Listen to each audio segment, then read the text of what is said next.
तो संदर्भ हो जाएगा, आप नोट करें, संदर्भ हो जाएगा प्रस्तुत दोहा छंद हमारी पाठ्य पुस्तक मंजरी, मंजरी ही है, तो प्रस्तुत दोहा छंद हमारी पाठ्य पुस्तक मंजरी में संकलित है, जिसके रचयिता कविवर बिहारी लाल जी हैं।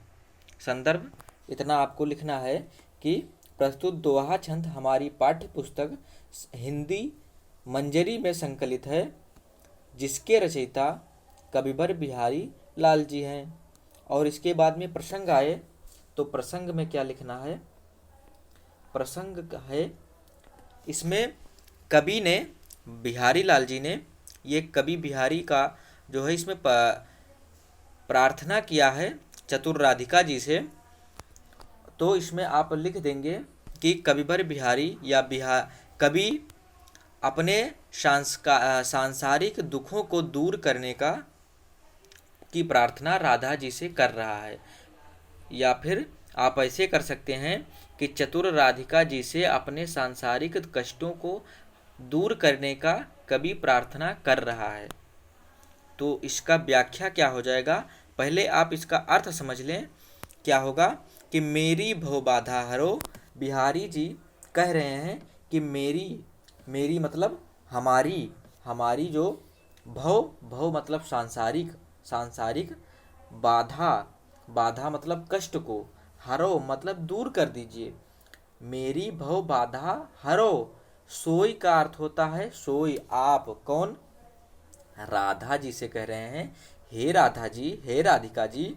नागरी का अर्थ होता है चतुर, तो कह रहे हैं कि चतुर राधिका जी मेरी भव बाधा, मेरी सांसारिक बाधाओं को हरो दूर कर दीजिए।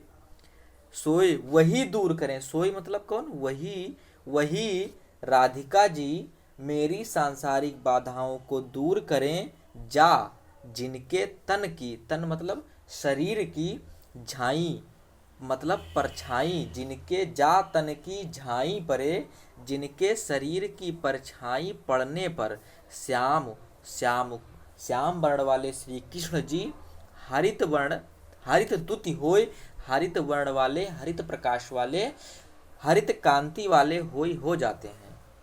एक बार फिर से आप देख लें इसको कि मेरी भव बाधा हरो, राधा नागरी सोई, जा तन की झाई परे, श्याम हरित द्युति होय। सोई मतलब वही राधा नागरी चतुर राधिका जी, वही चतुर राधिका जी मेरी सांसारिक बाधाओं को हरो मतलब दूर करें, जाकी जा मतलब जिनके तन शरीर की झाई पर छाई पड़ने पर श्याम हरित द्युति होय, श्री कृष्ण जी श्याम वर्ण के हैं, तो वही जिनके शरीर की परछाई पड़ने पर श्याम वर्ण वाले श्री कृष्ण जी हरे प्रकाश वाले, हरे कांति वाले हो जाते हैं। तो आशा करता हूँ आपको ये समझ में आ गया होगा। अगर बात करें हम कठिन शब्दों की तो आप इसमें शब्द नोट कर सकते हैं। नागरी का अर्थ होता है चतुर, चतुर राधिका जी मेरे भव बाधा सांसारिक बाधाओं को, आप नोट कर सकते हैं, सांसारिक बाधाओं को, जा तन की झाई परे, श्याम हरित द्युति होय। तो आप इसकी व्याख्या इस तरह कर सकते हैं कि मेरे वही चतुर राधिका जी मेरे सांसारिक बाधाओं को दूर करें, जिनके शरीर की परछाई पड़ने पर श्री कृष्ण वर्ण वाले श्री कृष्ण जो काले वर्ण वाले हैं वह हरित वर्ण वाले हो जाते हैं। तो आपको ये व्याख्या कर देनी है। अब हम बात करें काव्यगत सौंदर्य की, तो यहाँ पर कवि ने क्या किया है, श्री कृष्ण जी की जो राधा जी हैं, राधा जी का वर्ण कैसा है, गौर वर्ण वाले हैं। राधा जी गौर वर्ण वाली हैं और ये श्री कृष्ण कैसे हैं, श्याम वर्ण के हैं। तो श्याम और गौर वर्ण का कलर, रंग का मिश्रण किया है। तो यहाँ पर आप लिख सकते हैं कि काव्यगत सौंदर्य पॉइंट नंबर 1 में कि कवि की कलात्मक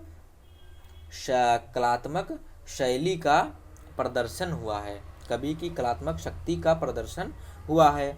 और दोहा छंद है, छंद दोहा और आप इसमें श्लेष अलंकार है, तो इस प्रकार से आप इसको लिख सकते हैं, अनुप्रास और श्लेष अलंकार है। हम अगला दोहा लेते हैं आपके सामने। मोर मुकुट की चंद्रुकनु यो राजत नंद नंद, मनु शशि शेखर की अकस किए शेखर सतचंद। कहने का संदर्भ वही रहेगा, प्रसंग आपको यहाँ पर नोट करना है कि प्रसंग है इसमें जो कवि है वो श्री कृष्ण जी का शरीर का, कृष्ण जी के सौंदर्य का वर्णन कर रहा है। तो आप इसमें लिखेंगे कि कवि ने श्री कृष्ण जी के सौंदर्य का वर्णन किया है। व्याख्या में क्या हो जाएगा आप देखेंगे कि मोर मुकुट की चंद्रुकन, श्री कृष्ण जी के मस्तक पर, सिर पर वो मोर के मुकुट को धारण किए रहते हैं।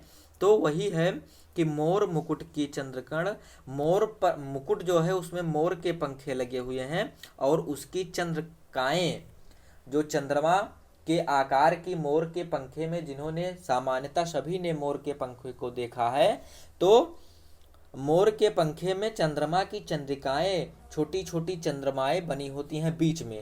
तो वही है कि मोर के मुकुट की चंद्रिकाएं ऐसी यो राजत नंद नंद, नंद नंद मतलब श्री कृष्ण जी, नंद के नंद पुत्र अर्थात श्री कृष्ण जी यो इस प्रकार, राजत मतलब होता है शोभा प्राप्त कर रहे हैं, मोर मुकुट की चंद्रिकाओं से श्री कृष्ण जी इस प्रकार की शोभा प्राप्त कर रहे हैं, मानव शशि शेखर, शशि मतलब शशि शेखर, चंद्रशेखर जो होता है ये बहुब्रीहि समास है इसमें, और शशि शेखर, शशि चंद्रमा है मस्तक पर जिनके अर्थात शिव जी।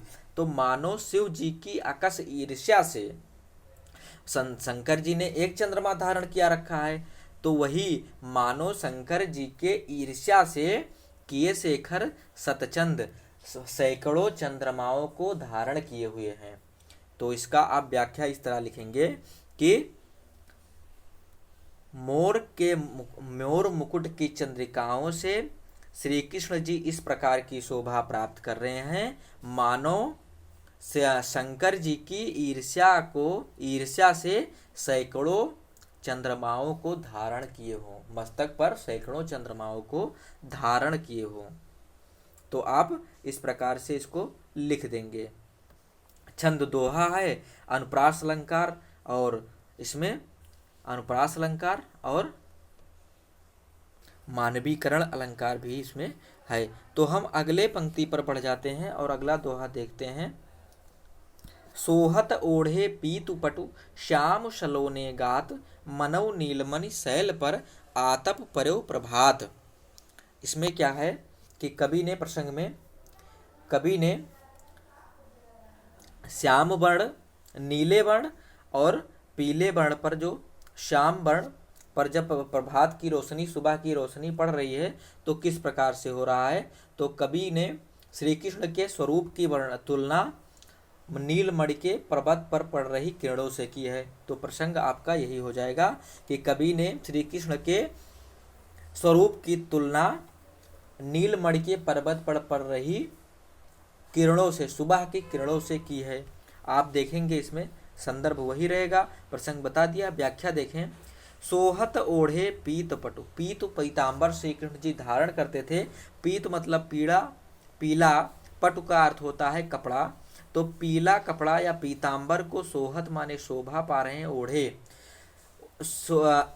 पीतांबर को जो ओढ़े श्री कृष्ण जी, श्याम सलोने गात मतलब शरीर पर, सलोने श्याम, श्याम काले नीले शरीर पर, सोहत ओढ़े पीत पट नीले शरीर पर, गात का अर्थ होता है शरीर, नीले शरीर पर पीले वस्त्र को सोहत माने शोभा पा रहे हैं, ओढ़े हुए पीले वस्त्र को नीले शरीर पर धारण किए हुए श्री कृष्ण जी इसी प्रकार शोभा प्राप्त कर रहे हैं, मानो नीलमणि, नीलमणि के शैल पर्वत पर, आतप का होता है अर्थ धूप, पर्यो प्रभात सुबह की धूप पड़ रही हो, तो इस प्रकार की शोभा प्राप्त कर रहे हैं। क्योंकि सुबह की जो धूप होती है वो पीली पीली होती है और नीलमणि कैसा है, नीला नीला है, और श्री कृष्ण जी का जो कपड़ा है, जो वस्त्र है वो कैसा है, पीला पीला है, और स्वयं श्री कृष्ण जी कैसे हैं, नीले नीले हैं। तो वैसे ही आप इसको लिखेंगे कि नीले नीले श्री कृष्ण जी के शरीर पर जब पीला पीला वस्त्र धारण करते हैं तो मानो नीलमणि के शैल पर सुबह की किरणें पड़ रही हैं, इस प्रकार की शोभा उत्पन्न होती है। तो इसका व्याख्या ये हो जाएगा। और इसमें भी मानवीकरण अलंकार है और अनुप्रास अलंकार है, और इसमें भी कवि का जो है कलात्मक चित्र का वर्णन हुआ है, उसने रंगों को कितना अच्छे से सेट कर दिया है। तो इसको आप लिखेंगे कि कवि की कलात्मक शक्ति का प्रदर्शन हुआ है, और छंद दोहा है, अलंकार अनुप्रास मानवीकरण है। और हम अगले दोहे पर बढ़ चलते हैं।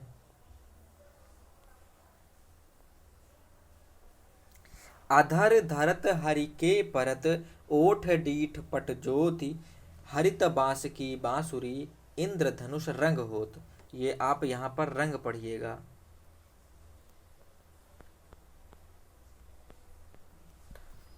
अधर धरत हरि के परत, ओठ डीठ पट ज्योति। यहाँ पर कवि ने श्री कृष्ण जी के जो है सभी अंगों वस्त्रों को मिला करके ऐसा बना दिया है कि इंद्रधनुष प्रतीत हो रहे हैं। तो संदर्भ में आप लिखेंगे कि श्री कृष्ण जी की तुलना इंद्रधनुष के रंगों से की गई है। अधर धरत हरि के परत, जब बांसुरी को, अधर मतलब होंठ पर धरते हैं, हरि के परत, जब हरि श्री कृष्ण जी बांसुरी बजाने के लिए बांसुरी को अपने होष्ट हरत, अधर मतलब होता है ओष्ठ पर रखते हैं, तो ऐसा होता है ओठ, ओठ मतलब होष्ट कैसे हैं, लाल हैं। डीठ आंख, नेत्र, नेत्र कैसे हैं उनके, नीले नीले हैं। और पट पीतांबर को धारण किए हुए पीले पीले पीतांबर की ज्योति प्रकाश हरित बांस की बांसुरी पर जब पड़ती है तो वो कैसी हो जाती है, इंद्रधनुष के रंग की हो जाती है, इंद्रधनुष के समान प्रतीत होने लगती है।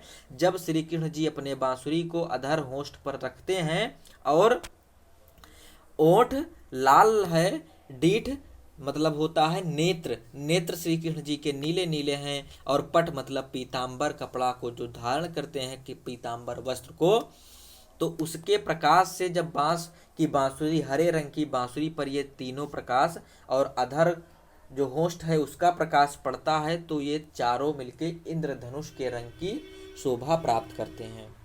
तो इसका दोहा का ये अर्थ हुआ। अब हम अगले पर चलते हैं, और अगला क्या है कि या अनुरागी चित्त की गति समुझे नहीं कोई, ज्यों ज्यों बूढ़े श्याम रंग, ज्यों ज्यों बूढ़े श्याम रंग, त्यों त्यों उज्जवल होए। कवि कहता है कि इस अनुरागी चित्त की, मेरे इस अनुरागी हृदय की गति को समझे नहीं कोई, कोई नहीं समझ सकता है। क्यों नहीं समझ सकता है, क्योंकि कवि कहता है ज्यों ज्यों बूढ़े श्याम रंग, जैसे जैसे यह बूढ़े श्याम रंग, श्याम का अर्थ यहाँ पर श्लेष अलंकार हुआ है और विरोधाभास अलंकार है। कैसे, श्याम का अर्थ होता है काला और श्याम का अर्थ होता है श्री कृष्ण जी, तो इस आधार पर आपको क्या हुआ, श्लेष अलंकार। लेकिन श्याम रंग, काले रंग में अगर कोई डूबेगा तो काला होगा, और क्या कह रहा है कवि कि मैं तो उज्जवल हो जा रहा हूं, तो विरोधाभास अलंकार हुआ।